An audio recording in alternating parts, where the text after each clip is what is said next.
Għalu mill-ktib tal-Atti tal-Apostli. F'dak iż-żmien, Pietru qabad jitkellem u qal: Intom tafu b'dak li ġara mal-Ludija kollha? Ibda mill-Galileja wara li Ġwanni kien xandar il-Magħmudija? Tafu kif Alla kkonsagra lil Ġesu ta' Nażaret bl-Ispirtu Santu bil-qawwa?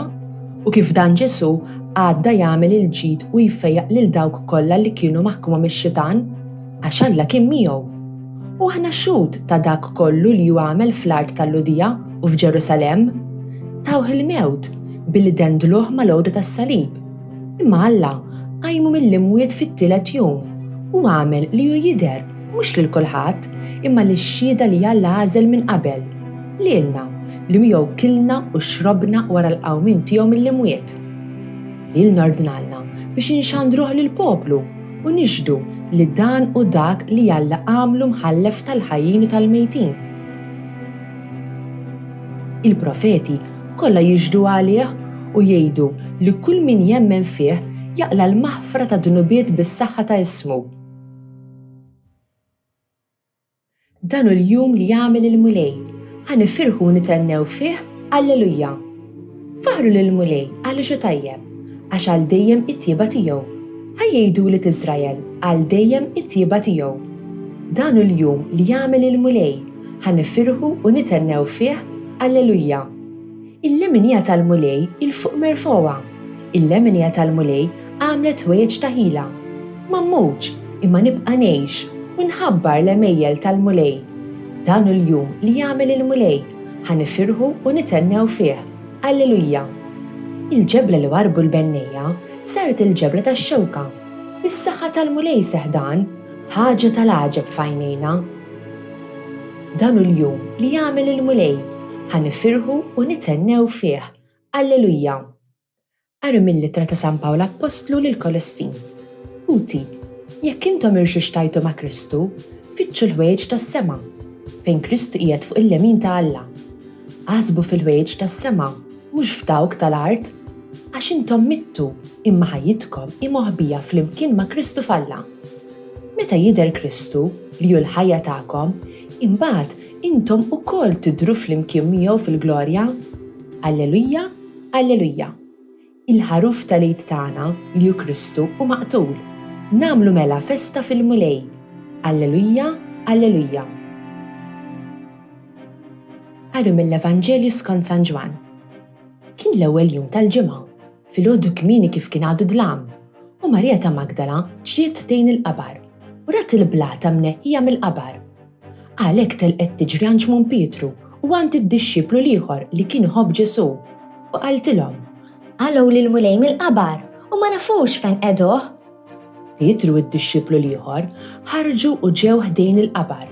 It-tnejn ġrew flimkien, imma d-dixxiplu ieħor ħaffef aktar minn Pietru u laħaq qablu ħdejn il-qabar, tbaxxa u ra l-faxex tal-għażel li mqiegħda hemm iżda ma daħalx. Imbagħad wasal warah xmun Pietru, daħal fil-qabar u ra l-faxex tal-għażel imqiegħda hemm u l-maktur li kien madwar rasu. Dan ma kienx mal-faxex imma mitwi u mqiegħed f'post għalih. Imbagħad id-dixxiplu ieħor li kien wasal l-ewwel ħdejn il-qabar daħal hu wkoll, ra u emmen. Sa dakinhar kienu għadhom ma fehmux l-Iskrittura li tgħid li kellu jqum mill-imwiet. Illum u lejt il-kbir, kif jistedinna llum is-salm ħanifirħu nitennew. Imma għaliex nifirħu fl-Għid? Mhux għax qed niċċelebraw ir-rebbija, il-figolli jew l-istaġun tal-fjuri? Illum qed niċċelebraw il-fatt li Ġesu qam mill-mewt. Il-ġimgħa l-oħra smajna r-rakkont tal-passjoni ta' Ġesu, meta Ġesu bata u miet fuq is-salib biex isalvana mid-dnubietna. Il-bnedmin tant kienu dimbu u għażlu li jitbedu minn Alla li kellu bżonn jibgħat lill-Ibnu biex isalvana u jreġġana lura għandu. U hekk għamel Ġesu. Ġesu seta' ħarab jew mar jistaħba x'imkien. Imma tant kien miġnun bl-imħabba għalina li ħalla lil min jaqbdu u jiġġalu jibati għal kull ma għamilna ħażin aħna. Meta miet fuq is-salib, Ġesu ħallas bħajtu stess biex jeqret id-dnubiet kollha li kienu qed jifirduna minn Alla. Ġesu qal 3 ijiem kien f'qabar, imbagħad seħħet ħaġa tassew stramba. Fit-tielet jum minn meta kien sofra l-mewt, il-qabar fejn kien mitfun instab vojt. u għamel dak li kien ħabbar li kellu jagħmel. Ħottu dan it-tempju u fit 3 ijiem nerġa' ntellgħu. Ġesu qam mill-mewt, ir-riżerezzjoni tfisser meta xi ħaġa jew xi ħadd li kien mejjed jerġa' lura l-ħajja. Alla ġab lil Ġesu lura mill-mewt, mhux bħala fantasma jew spirtu, mhux bħala simbol jew tifkira, imma b'ġismu kollu. Xi jfisser għalina dan il-qawmien? Il-qawmien juri li xejn ma hu ikbar jew aqwa mill-imħabba ta' Alla għalina, la dnub u lanqas il-mewt. Il-qawmien ta' Ġesu jurina li hu jħobbna sal-mewt u jħobbna wkoll meta jerġa' lura l-ħajja. Jurina li Ġesu ħallas il-prezz ta' dnub tagħna. Alla għamel dan kollu għax hu jħobbna wisq u jrid li kull bniedem fuq din l-art ikun miegħu għal dejjem. This Maltese translation was produced in collaboration with the Church in Gozo. Don't forget to like, subscribe, and support this channel on Patreon using the link in the description. Thanks for watching!